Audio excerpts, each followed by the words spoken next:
ઘણી મધર્સના એવા ક્વેશ્ચન હોય છે કે અમને પ્રેગ્નન્સીમાં ગુસ્સો આવે છે તો અમારે શું કરવાનું?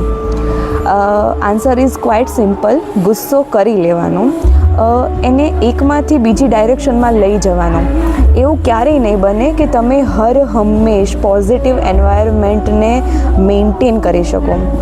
ઉર્જાનો નિયમ હોય છે એ ક્યારેય ઉદ્ભવતી નથી, ક્યારેય નાશ નથી પામતી. એને એકમાંથી બીજામાં તમારે ટ્રાન્સફર કરવાની હોય છે. ઉર્જાનું માત્ર રૂપાંતર જ થાય છે. ગુસ્સો શું છે? તો એક પ્રકારની ઉર્જા જ છે. તો જ્યારે પણ ગુસ્સો આવે છે તો ત્યારે તમે એવા ઓપ્શન લઈ શકો કે જે કોઈ પણ ગુસ્સો આવે છે એને તમે નોટ ડાઉન કરો, એને જર્નલિંગ કરી દો, એટલે તમારા ગુસ્સાને એક ડાયરેક્શન મળી જશે.